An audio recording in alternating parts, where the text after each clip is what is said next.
Hello everyone and welcome to today's episode of Random Reviews. I'm your host Daniel. Welcome back to the Random Ramblings channel, and today, in honour of Valentine's Day, which is just past a couple of days here in Australia, today is the 18th of February, I thought I would do a late Valentine's Day special. My apologies, I intended to get this video out a bit earlier, but I just didn't have the time with work and everything. Anyhow, today I'll be reviewing a personal favourite of mine. It is Romeo and Juliet, the 1968 version directed by Franco Zeffirelli. Of course, there have been quite a number of adaptations of Shakespeare's famous love tragedy. However, I personally like this film as I believe it is the closest in faithfulness to the play, especially in regards to the actors who were more age-appropriate for the roles of Romeo and Juliet.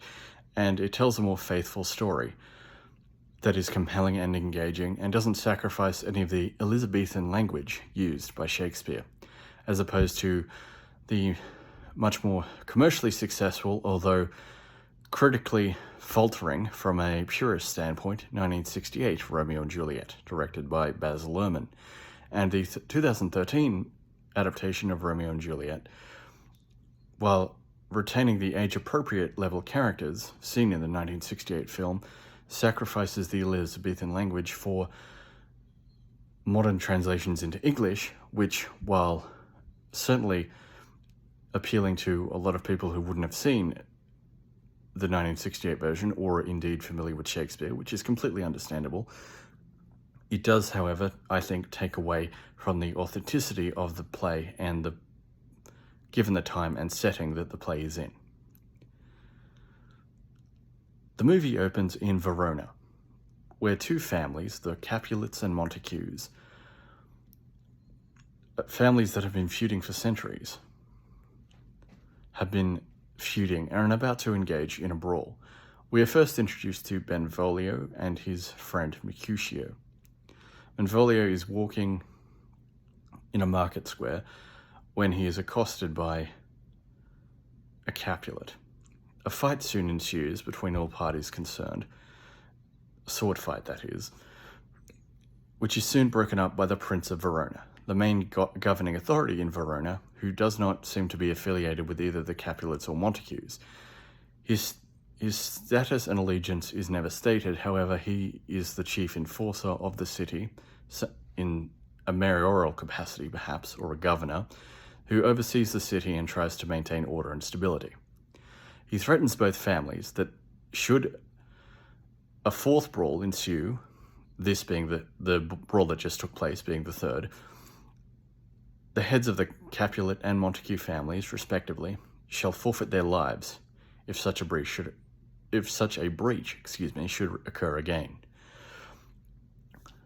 Both families depart, with neither declared the victor, heeding the prince's advice to not fight again, at least for the moment. We are then introduced to Romeo. He is about 16 years old, who pines for the affection of a woman named Rosaline. His cousin, Benvolio, catches up with Romeo and tries to take his mind off her by saying that there will be a ball this evening between the Capulets held at Lord Capulet's mansion, and that they should go disguised. Being Montagues, of course, they, of course, would not be welcome, thus the need for disguises. He offers Romeo the chance to meet Rosaline, or indeed, at least from Benvolio's standpoint, another girl, to take Romeo's mind off Rosaline, as he believes that Rosaline is far outside Romeo's league, and that Romeo just needs to get over himself and get over her and move on with his life. But of course, Romeo, being the lovesick person he is at this moment, forgive my cynicism, it's sarcasm, the good kind, by the way, does not heed his advice and believes that any woman pales in comparison to Rosaline's beauty. We are then introduced to Juliet and her nurse. Her mother, Juliet's mother, that is, scolds Juliet for being late as she wishes to speak with her. the nurse sends away her handmaiden, Juliet's handmaidens, so that she, Juliet's mother, and Juliet may speak privately. There, Juliet's mother asks Juliet how she feels about being married. Juliet, who is nearly 14, says that she has never really thought about being married, but states that she believes if she were to be married, it would be an honor, but an honor that she dreams not of. This delights the nurse and says that Juliet is far wiser than beyond her years. Her mother tells her that she needs to think about marriage now, as Juliet's mother, when she was Juliet's age, was nearly a mother herself, and advises her that Count Paris, a wealthy aristocrat, is seeking Juliet's hand in marriage, and that the ball that is taking place this evening is the perfect opportunity for them to meet and for Juliet to decide whether she would want to marry him or not. Juliet is uncertain, but agrees to at least give Paris a chance before making a decision, and also not to disobey her parents. This satisfies Juliet's mother, and the nurse, delighted once again, advises Juliet to seek happy nights to happy days. We then switch back to Romeo, his friend Mercutio, and Benvolio, and some of their friends, who are about to be going to the ball to be in disguise. However, before proceeding, Mercutio mocks Romeo for being in love with Rosaline, and says that Romeo, is just love-struck and needs to do something else with his life, and proceeds to make jokes. Mercutio, by this point, is well established as a jokester that no one takes seriously, but also is a very good friend to both Benvolio and Romeo. Benvolio asserts that he will show Romeo some women that will make Rosaline, compared to it, look like a crow in comparison to these swans, much to Romeo's disbelief. We then arrive at the Capulets' ball, where all the main characters are in masks, including Juliet, who dances with Paris. Upon entering the party secretly and in masks, Romeo, upon seeing Juliet, forgets instantly about Rosaline and falls instantly in love with Juliet, stating that no other woman is as beautiful as she is. Juliet, however, does not seem to see Romeo, as she is at this moment dancing with Paris. Romeo, sneaking up behind Juliet, professes his love for her and wishes to kiss her. Juliet rebuffs him at first by saying through clever wordplay that it is inappropriate at that time and that they should find a quiet place. After this though, the two dance in the Morisca dance, as hosted by Juliet's mother. There, the two of them dance discreetly, Romeo under his mask, naturally, and the two then sneak off to a quiet place to talk. There, Romeo confesses he wishes to kiss Juliet. Juliet, after some resistance at first and back and forth between the two, do share a small but passionate kiss, upon which Juliet states that Romeo kisses by the book. This intimate moment is interrupted by the nurse, who says that Juliet's mother wishes to speak with her. Reluctantly, Juliet leaves. Juliet inquires to the nurse whether Juliet is a Capulet, to which the nurse happily affirms such, and states that she, proudly, nursed Juliet that she talked with. The nurse, for her part, does not realize that Romeo is a Montague, but seems to approve that he likes Juliet, and does not mind the two of them being in a relationship, even though it was just a kiss that she so rudely interrupted. But I digress. The nurse then is informed by Tybalt, Juliet's arrogant cousin, who instigated the fight earlier in the film, at the beginning, informs the nurse that Romeo has gate-crashed the party, and that the person that Juliet has has fallen for is nothing more than a Montague, a villain, in Tybalt's words. The nurse is shocked and promptly informs Juliet, who, as it transpires, has fallen in love with Romeo herself, and states that her only love comes from her only hate, her hate being the Montagues, and laments the fact that the two of them may not be able to be together due to the political situation of their families. The nurse is confused and asks her to elaborate, although Juliet refuses. The party then being over, all the guests disperse, except for Romeo, who is hidden in the garden, escaping from his friends trying to call out for him and mocking him for being in love. They are still under the belief that he is in love with Rosaline, who, as it turns out, was there at the party, but does not engage with Romeo at all, but seems to be flattered by all the attention she is getting by several male patrons at the party. We then see Juliet out on the balcony in perhaps one of the most famous scenes in Romeo and Juliet, where she privately, at least from her perspective, professes her love for Romeo and states that she does not care that his last name is Montague, as that it is just a name, and that no matter what he is called, she would still love him.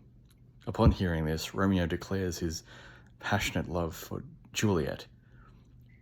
Juliet, surprised naturally at being interrupted by this intrusion, at first questions his presence, stating that should any of her family notice him there, he will be killed on the spot.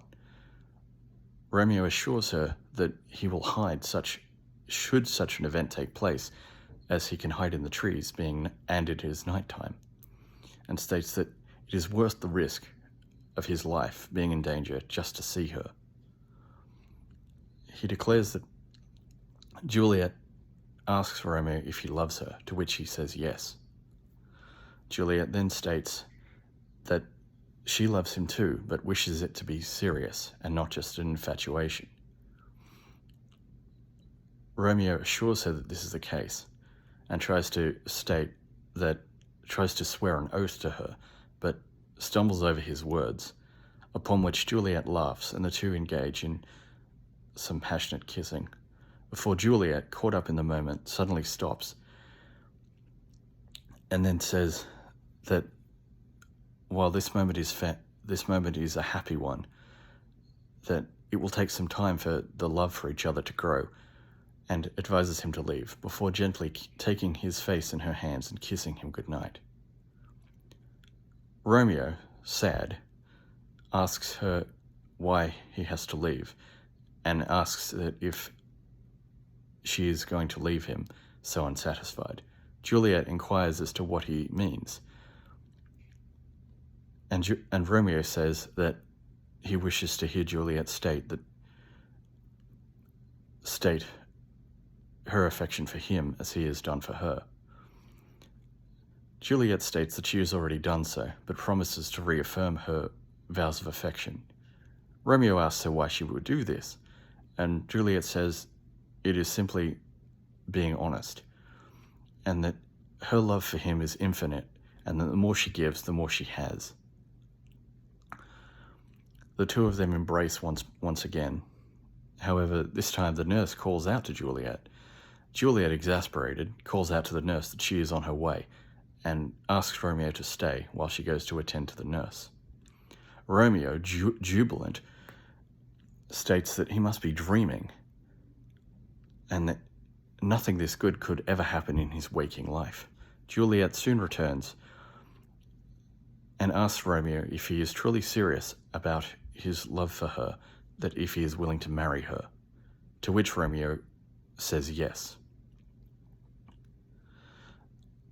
Juliet then loses track of thought in the middle of a sentence with Romeo, and then honestly states that she has forgotten why she asked him to come back. Romeo says that he'll wait all night for her to remember what she is trying to say, and says that he'll stay no matter what, as all that matters is this moment. This breaks the last of Juliet's guard, and she encourages Romeo to climb up the balcony, and the two promptly engage in a passionate embrace and kissing for some time. As it is nearly morning, we can assume that this has taken place over several hours. It is amazing, on a side note, that Romeo had the leg strength to stay on the balcony all that time, and one would think that Juliet would let him on the actual balcony. Although this is never seen, it is just assumed that Romeo spent the whole night making out with Juliet while on the edge of a balcony. On the outside rail, no less. Although I'd like to think she was polite enough to let him on the actual balcony. Although this is never seen, so this is just a theory on my part. You'll have to forgive me for breaking the fourth wall like this and just inserting logic into a love story, but that's me. I'm a complete nerd. Anyway, sorry, what was I saying? Yes. Juliet then tells Romeo that parting is such sweet sorrow, and she wishes that this moment could last forever. However, all good things must cease eventually, and upon giving him one last kiss, lets him down gently, and all the while maintaining a grip on his hand as the two newfound lovers look at each other as they slowly walk away. We then see Romeo rushing off to his father figure, Friar Lawrence, and asks and pleads with him that he marry the two of them that day. Friar Lawrence, who appears to be more of a father figure than Romeo's actual father, who was seen earlier in the film, lamenting to his wife about Romeo's depression and obsession with Rosaline, is taken aback by Romeo's sudden change of affection from Rosaline to Juliet. However, he soon agrees to the union between a Capulet and a Montague, suspecting that such a union would end the cycle of violence and bloodshed between the two families, and agrees to marry them promptly. Romeo is soon met by the nurse, who asks about his intentions. The nurse is suspicious at first, and warns Romeo that Juliet is a gentle soul and deserves to be treated with kindness and respect, to which Romeo passionately agrees and assures the nurse that he has nothing but her best interests, Juliet's that is, at heart. The nurse, taken by this, soon accepts Romeo, and is flattered further by the fact that he would offer to give her some money, but assures him that she does not need any, and promptly embraces him as well. The nurse, it must be stated, acts like both a mother figure to both Juliet and Romeo. The nurse promptly informs Juliet of Romeo's intention to marry her, much to Juliet's delight. Prior to this, Juliet is impatient with the nurse and rebuffs her attempts to rest, as she is old and is completely indifferent to this. All that she cares about is what Romeo has to say. Upon hearing the good news, however, she relaxes and allows the nurse to rest, and asked her, the nurse, what she really thinks of Romeo. Nurse states that she believes Romeo is good-looking, handsome, kind-hearted, not the flower of courtesy, perhaps, does serve God, and does seem to be a good match to Juliet, which delights Juliet. Under the pretense of going to confession with Friar Lawrence, who it turns out is also a priest to the Capulets. Wow, that would be a conflict of interest. Is he just the one priest or something? I'm sorry, I did that again. My bad. No more, I promise. Under the pretense of confession, the two rival families shall be united under the union of Romeo and Juliet, with the friar serving as Romeo's witness while the nurse serves as Juliet's. The two are promptly married, and after giving thanks to God, the two are married and share a passionate kiss. This blissful moment, however, is almost ruined instantly later that day when a brawl breaks out between the Capulets and Montagues once again. However, this time it is Juliet's cousin Tybalt and Romeo's best friend Mercutio that get into a brawl.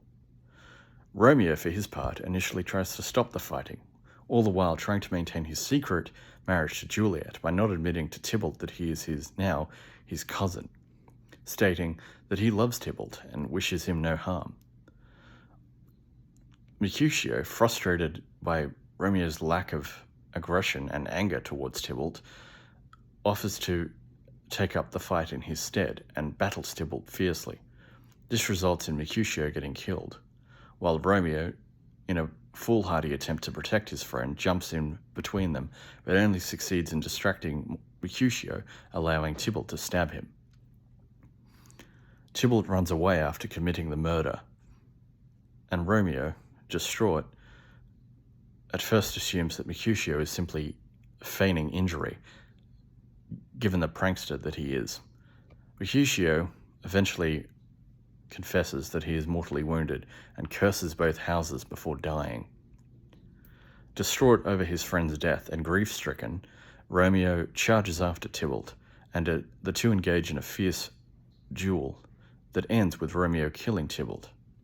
Upon realizing what he has done, committing a murder, he curses fortune and then flees. The news of the two tragic deaths is quickly brought to the attention of the prince, and a public altercation ensues between the prince, Benvolio, and Lady Capulet, who is furious at this turn of events and demands Romeo be put to death.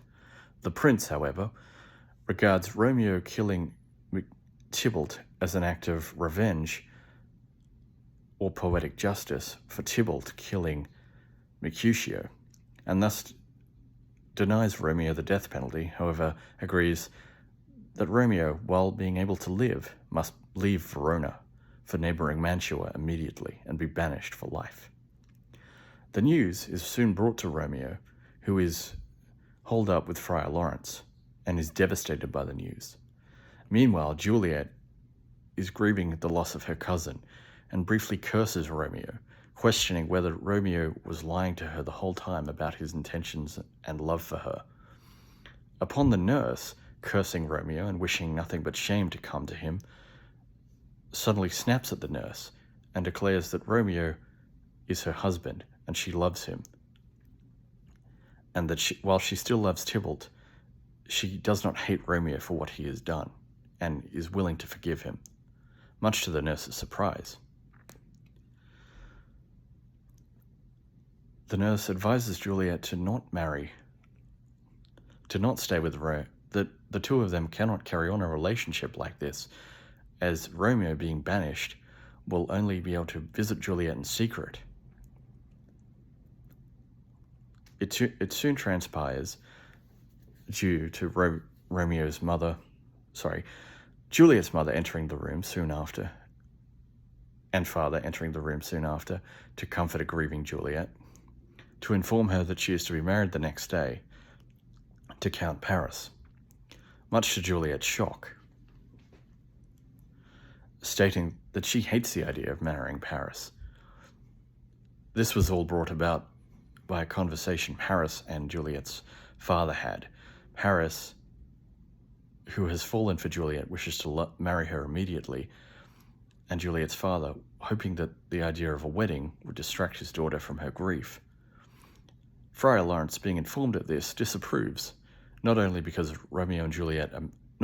Juliet is married to another, but because he believes that, despite the haste, their reasons are less than pure or sincere. Although he does not divulge the information that Juliet is married to Romeo, to Lord Capulet. The news devastates Juliet, who states that she can never marry Paris, and she hates him. This disgusts Juliet's father, who, in a rage, pushes Juliet on the bed and states that she will marry Paris, or else be disowned by the family, and wishes death upon her.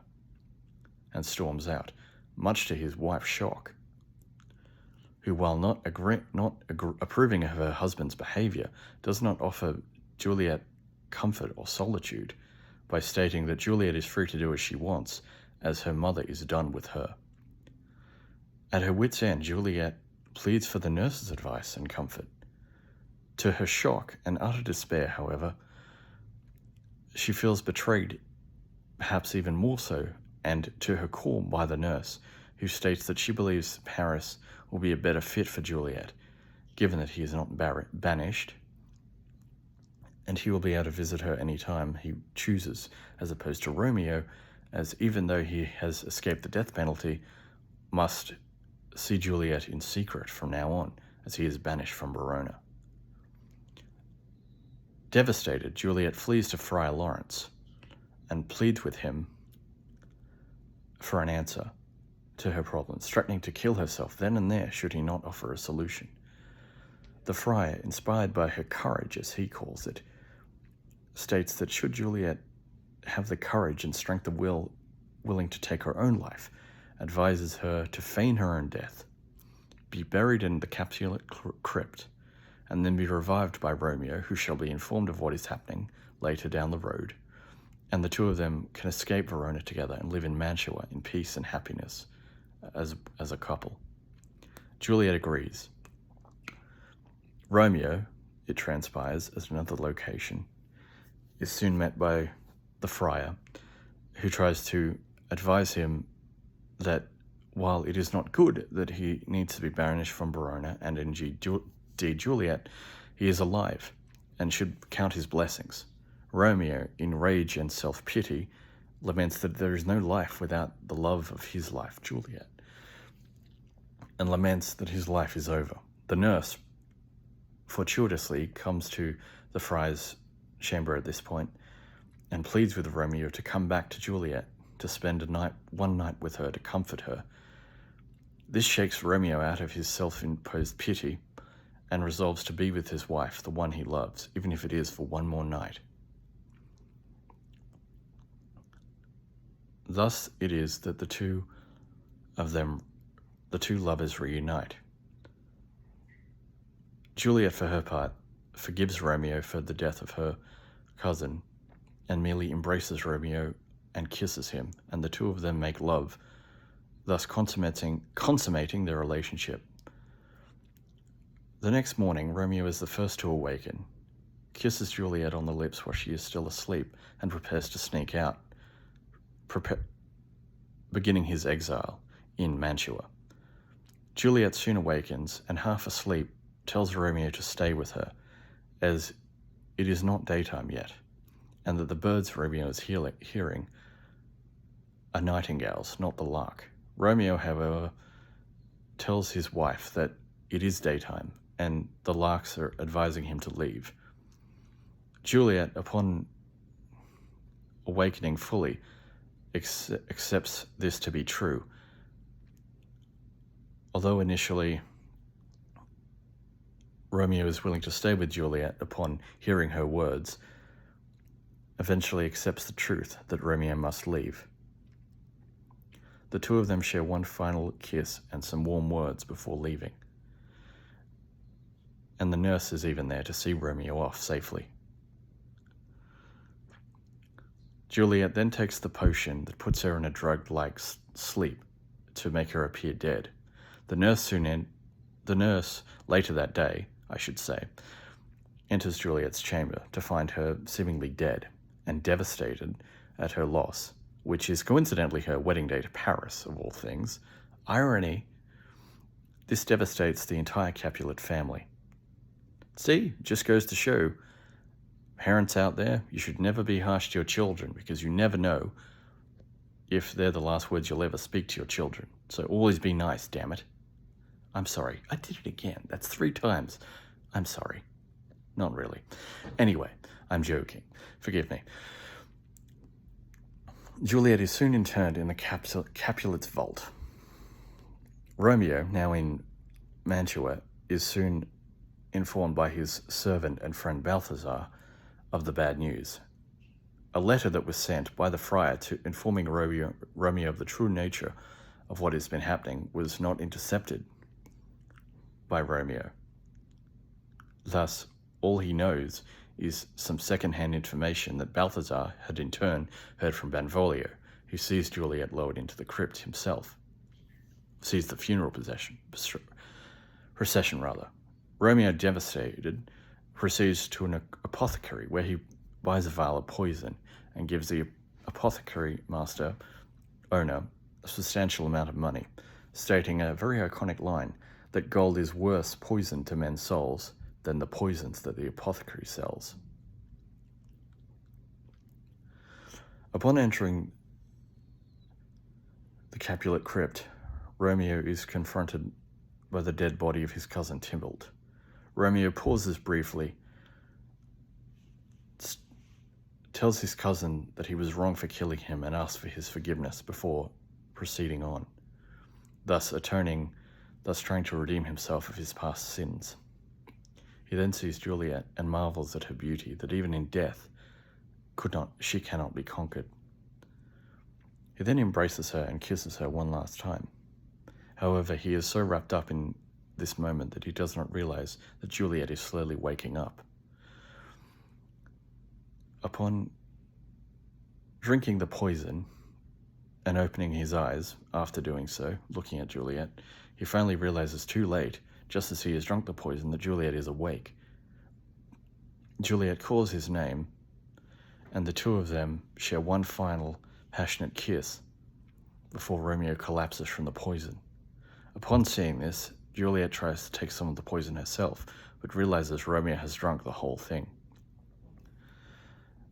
Juliet is soon confronted by Friar Lawrence, who had proceeded into the crypt, and advises her to leave as he can hear people entering the crypt or trying to enter.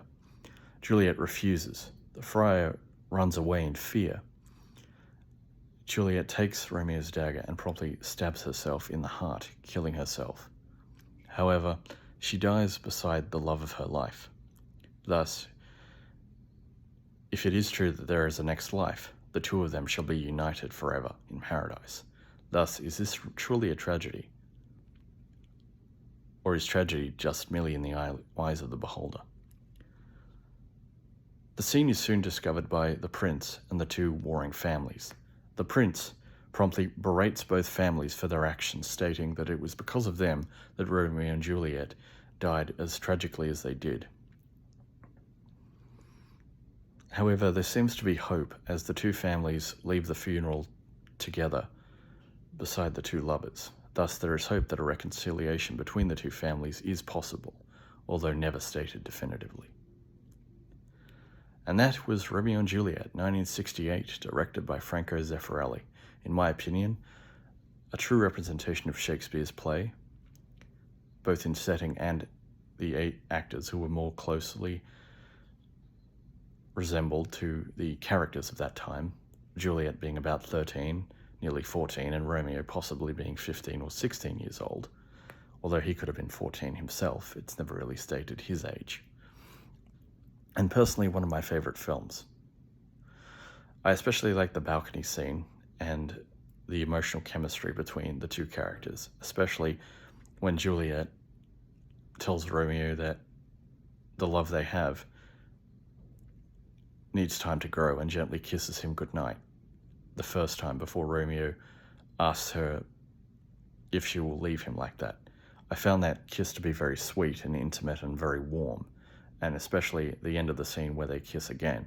It comes across as sweet and innocent instead of just sleazy and lustful like in the 1996 version, where, let's face it, it was just the MTV generation where 80s kids could just marvel over Claire Danes and Leonardo DiCaprio, let's face it. And the fact that it was treated as a crime movie was just a joke. And let's face it, no one would understand Elizabethan in the bloody 1990s. No one in the bloody MTV crowd cared about that. They just cared about how hot both Leonardo and Claire Danes were. Let's be honest about that, shall we? Well, that was my review. I hope you all enjoyed it, and please forgive my tangents, random rambles. Oh wait, that's the name of the channel.